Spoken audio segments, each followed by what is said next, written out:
नमस्ते बच्चों। कई दिनों के बाद आज अभ्यास कराने का समय मिला है। बहुत ही काम के कारण कुछ दिनों तक पढ़ाई नहीं कर पा रहे थे, लेकिन आज हम आगे बढ़ते हैं। हमें आज अभ्यास करना है वहन के बारे में। वहन, मानव में वहन हम पहले देखेंगे। हमारी किताब के अंदर ही ये छपा हुआ है। वहन के लिए हम देखते हैं कि रुधिर हमारे शरीर में वहन के लिए सबसे महत्व का काम करता है। रुधिर क्या कार्य करता है? तो भोजन, ऑक्सीजन तथा वर्ज्य पदार्थों का हमारे शरीर में वहन करता है। रुधिर एक तरल संयोजी ऊतक है और रुधिर में एक तरल माध्यम होता है जिसे प्लाज्मा कहते हैं। इसमें कोशिकाएं निलंबित होती हैं।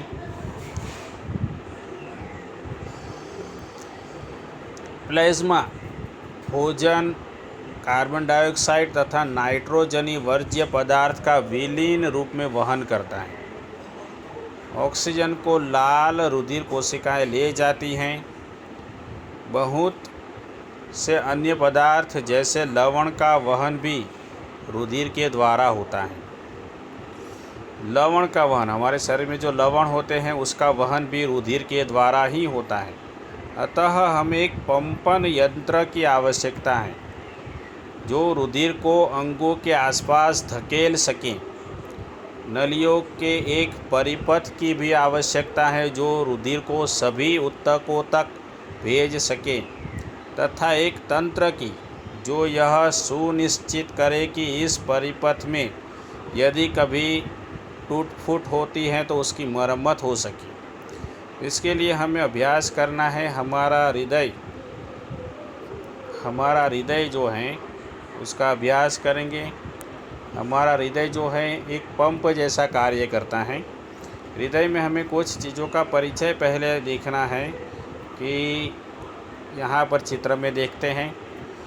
आप लोगों को दायां आलिंद याद रखना है, उसी प्रकार बायां आलिंद, दायां निलय और बायां निलय। उसके बाद महाशिरा, फुफ्फुस शिराएँ, धमनियाँ, महाधमनी, ऐसे कुछ शब्दों को याद रखना है। सबसे महत्व के शब्द हमारे पास हैं ये वाले शब्द: आलिंद, निलय, बायां आलिंद और बायां निलय। देखते हैं पंप के बारे में क्या बताया गया है। तो हमारा हृदय जो है वह एक पेशीय अंग है जो हमारी मुट्ठी के आकार का होता है, क्योंकि रुधिर का ऑक्सीजन व कार्बन डाइऑक्साइड दोनों का ही वहन करता है। हमारा हृदय जो है वह रुधिर का ऑक्सीजन व कार्बन डाइऑक्साइड दोनों का ही वहन करता है। आगे बढ़ते हैं।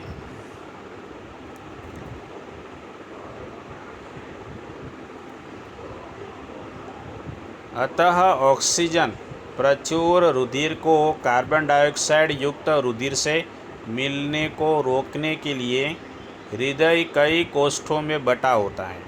यहाँ पर आप चित्र में देख सकते हैं, ध्यान से देखेंगे। चित्र में ऐसे कई कोष्ठ बनाए गए हैं जिसके कारण हमारा रुधिर जो है वह कार्बन डाइऑक्साइड से मिश्र होने से बच जाता है। आगे बढ़ते हैं। कार्बन डाइऑक्साइड प्रचुर रुधिर को कार्बन डाइऑक्साइड छोड़ने के लिए फुफ्फुस में जाना होता है तथा फुफ्फुस से वापस ऑक्सीजनित रुधिर को हृदय में लाना होता है। रुधिर के अंदर से कार्बन डाइऑक्साइड खींच लेना और उसके अंदर ऑक्सीजन भर देना, यह कार्य फुफ्फुस के द्वारा होता है, हमारे फेफड़ों के द्वारा।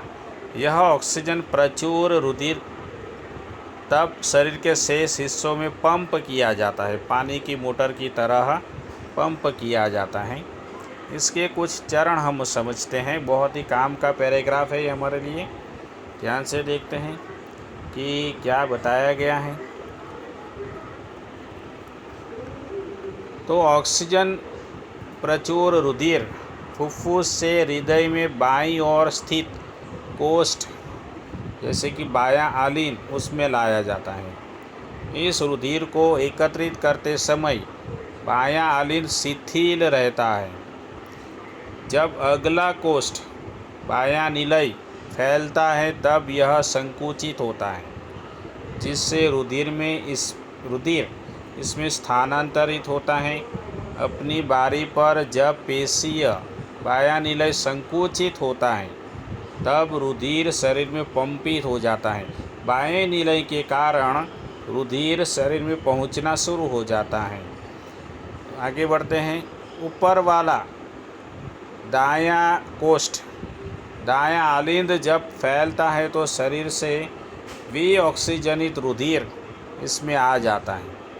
जैसे ही दायां आलिंद संकुचित होता है, नीचे वाला संगत कोष्ठ दायां निलय फैल जाता है।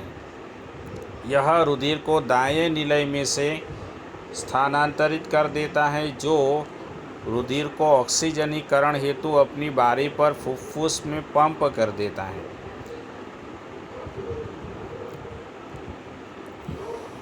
आलिंद की अपेक्षा निलय की पेशीय भित्ति मोटी होती है, क्योंकि निलय को पूरे शरीर में रुधिर भेजना होता है।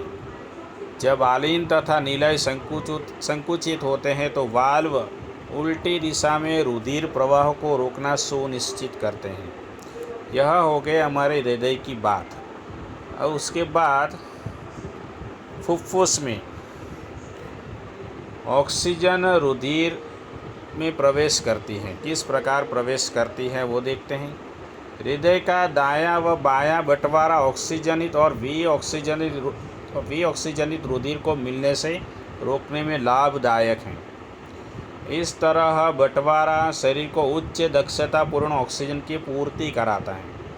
पक्षी और स्तनधारी सरीखे जंतुओं को जिन्हें उच्च ऊर्जा की आवश्यकता है, यह बहुत लाभदायक हैं, क्योंकि इनके शरीर का तापमान या तापक्रम बनाए रखने के लिए निरंतर ऊर्जा की आवश्यकता होती है।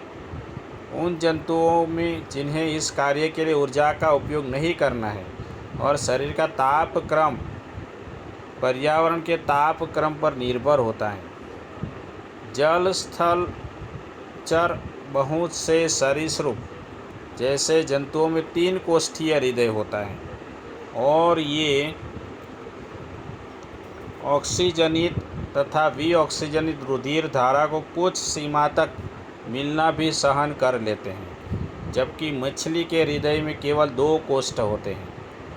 यहाँ से रुधिर क्लोम में भेजा जाता है, जहाँ यह ऑक्सीजनित होता है और सीधा शरीर में भेज दिया जाता है। इस तरह मछलियों के शरीर में एक चक्र में केवल एक बार ही रुधिर हृदय में आता है। दूसरी ओर अन्य कशेरुकी में प्रत्येक चक्र में यह 2 बार हृदय में जाता है। 2 बार हृदय में जाता है, इसीलिए दोहरा परिसंचरण भी कहते हैं। यह भी सवाल पूछा जाता है एग्ज़ाम में। आगे बढ़ते हैं।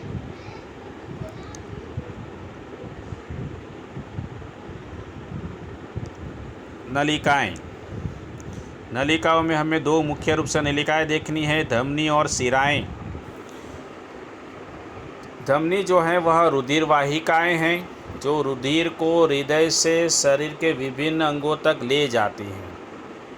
धमनी की भित्ति मोटी तथा लचीली होती हैं, क्योंकि रुधिर हृदय से उच्च दाब से निकलता है। शिराएं विभिन्न अंगों से रुधिर एकत्र करके वापस हृदय में लाती हैं। उनमें मोटी भित्ति की आवश्यकता नहीं है, क्योंकि रुधिर में दाब होता है, बल्कि उनमें रुधिर को एक ही दिशा में प्रवाहित करने के लिए वाल्व होते हैं। आगे बढ़ते हैं। धमनी और शिराओं के बाद देखते हैं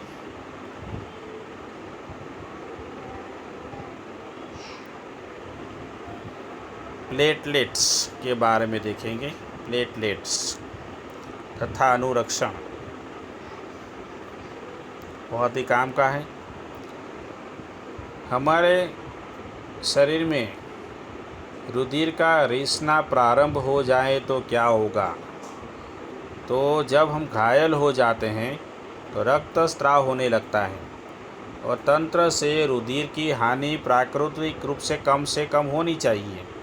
इसके अतिरिक्त रक्तस्राव से दाब में कमी आ जाएगी, जिससे पंपिंग प्रणाली की दक्षता में कमी आ जाएगी। इसे रोकने के लिए रुधिर में प्लेटलेट्स की कोशिकाएं होती हैं जो पूरे शरीर में भ्रमण करती हैं और रक्तस्राव के स्थान पर रुधिर का थक्का बनाकर मार्ग अवरुद्ध कर लेती हैं। प्लेटलेट्स बहुत ही काम का शब्द है। आगे बढ़ते हैं लसिका की तरफ। लसिका एक अन्य प्रकार का द्रव है जो वहन में भी सहायता करता है। इसे लसिका या उत्तक तरल भी कहते हैं। कोशिकाओं की भित्ति में उपस्थित छिद्रों द्वारा कुछ प्लाज्मा प्रोटीन तथा रुधिर कोशिकाएं बाहर निकलकर उत्तक के अंतरकोशिकीय अवकाश में आ जाते हैं तथा उत्तक तरल या लसिका का निर्माण करते हैं। लसिका का निर्माण कैसे होता है यहाँ पे समझाया गया है। खास आप लोगों को याद रखना है लसिका का निर्माण कैसे होता है। यह रुधिर के प्लाज्मा की तरह ही है, लेकिन यह रंगहीन तथा इसमें अल्प मात्रा में प्रोटीन होते हैं। और उसके बाद लसिकाएं जो हैं वो आपस में मिलकर लसिका वाहिका बनाती हैं। लसिका वाहिका बड़ी शिरा में खुलती हैं। उसके बाद पचा हुआ तथा क्षुद्रांतर द्वारा अवशोषित वसा का वहन लसिका द्वारा होता है और अतिरिक्त तरल को बाह्य कोशिकीय अवकाश में वापस रुधिर में ले जाता है। पादपों में वहन को देखते हैं। पादपों में वहन किस प्रकार होता है?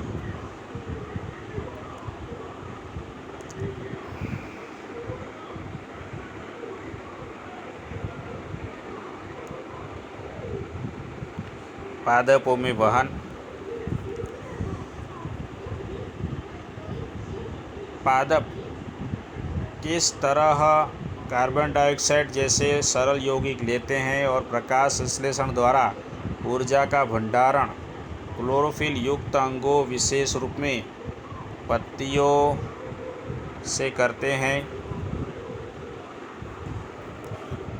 पादप शरीर के निर्माण के लिए आवश्यक कच्ची सामग्री अलग से प्राप्त की जाती है। पौधों के लिए नाइट्रोजन, फॉस्फोरस तथा दूसरे खनिज लवणों के लिए मृदा निकटतम तथा प्रचुरतम स्रोत हैं।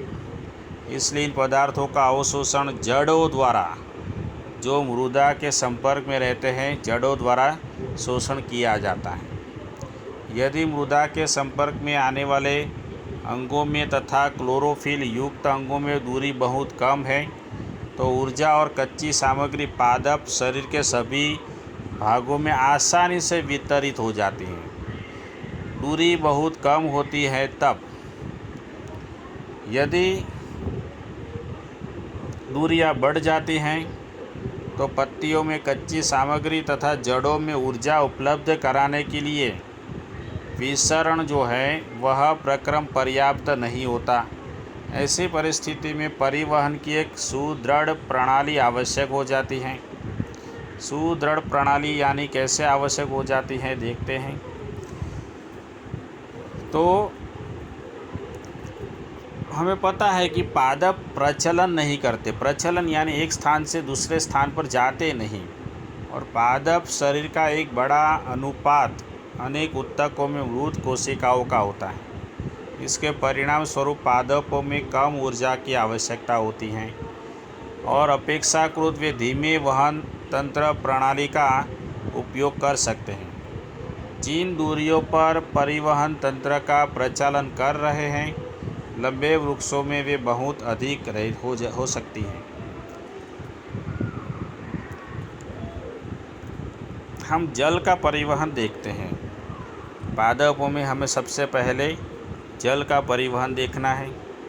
जाइलम उत्तक में जड़ों, तनों और पत्तियों की वाहिनिकाएँ तथा वाहिकाएँ आपस में जुड़कर जल संवहन वाहिकाओं का एक सतत जाल बनाती हैं जो पादप के सभी भागों से संबद्ध होता है। जड़ों की कोशिकाएं मृदा के संपर्क में हैं तथा वे सक्रिय रूप से आयन प्राप्त करती हैं। यह जड़ और मृदा के मध्य आयन सांद्रण में एक अंतर उत्पन्न करता है। इस अंतर को समाप्त करने के लिए मृदा से जल जड़ में प्रवेश कर जाता है। इसका अर्थ यह है कि जल अनवरत गति से जड़ के जाइलम में आता है और जल के स्तंभ का निर्माण होता है जो लगातार ऊपर की ओर धकेला जाता है। जो हम आमतौर पर पादपों की ऊंचाई देखते हैं, यह दाब जल को वहां तक पहुंचाने के लिए स्वयं में पर्याप्त नहीं है। इसीलिए अब सबसे ऊंचाई के बिंदु तक जल को पहुंचाने के लिए कोई और प्रयुक्ति की जाती है। कैसी प्रयुक्ति की जाती है हम देखते हैं।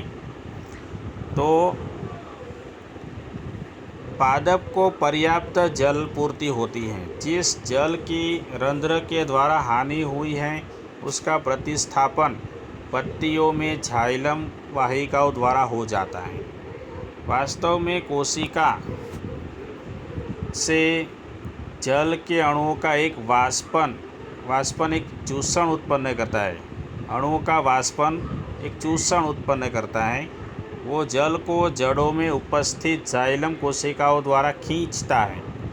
पादप के वायवीय भागों द्वारा वाष्प के रूप में जल को हानि वाष्पोत्सर्जन कहलाती है। जल की हानि वाष्पोत्सर्जन किसे कहते हैं उसकी परिभाषा दी गई है कि पादप के वायवीय भागों द्वारा वाष्प के रूप में जल की हानि को वाष्पोत्सर्जन कहते हैं। अतः वाष्पोत्सर्जन जल के अवशोषण एवं जड़ से पत्तियों तक जल तथा उसमें विलय खनिज लवणों के ऊपरीमुखी गति में सहायक है। यह ताप के नियमन में भी सहायक है। जल के वहन में मूल दाब रात्रि के समय विशेष रूप से प्रभावी हैं। दिन में जब रंध्र खोलते हैं तो वाष्पोत्सर्जन कर्षण जाइलम में जल की गति के लिए मुख्य प्रेरक बल होता है। अब हम भोजन तथा दूसरे पदार्थों का स्थानांतरण देखेंगे। जल का स्थानांतरण देख लिया, भोजन और दूसरे पदार्थों का स्थानांतरण। तो हम देखते हैं कि पत्तियों में पादप के अन्य भागों में भोजन का स्थानांतरण कैसे होता है। तो प्रकाश संश्लेषण के विलेय उत्पादों का वहन स्थानांतरण कहलाता है और यह संवहन ऊतक के फ्लोएम नामक भाग द्वारा होता है। जाइलम के द्वारा जल का स्थानांतरण होता है और फ्लोएम के द्वारा भोजन का। प्रकाश संश्लेषण के उत्पादों के अलावा फ्लोएम अमीनो अम्ल तथा अन्य पदार्थों का वहन भी करता है। ये पदार्थ विशेष रूप से जड़ के भंडारण अंग, फलों, बीज तथा वृद्धि वाले अंगों में ले जाए जाते हैं। भोजन तथा अन्य पदार्थों का स्थानांतरण संलग्न साथी कोशिका की सहायता से चालनी नलिका में ऊपरीमुखी तथा अधोमुखी दोनों दिशाओं में होता है।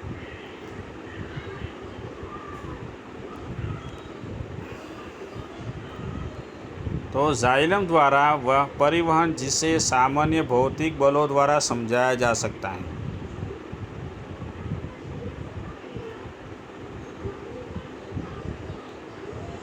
बस यहाँ तक ही है हमारे पास। भोजन का स्थानांतरण हमें यहाँ तक ही काम करना है। आगे हम एक नया मुद्दा जो है हमारे पास वहन के बाद शुरू होता है उत्सर्जन के बारे में अगले दूसरे वीडियो में चर्चा करेंगे। अभी तक यहाँ पर हमारे पास वहन के लिए बहुत है। धन्यवाद। फिर मिलेंगे। थोड़ा सा सवाल जवाब होमवर्क दिया जाएगा, वो आप लोग करेंगे।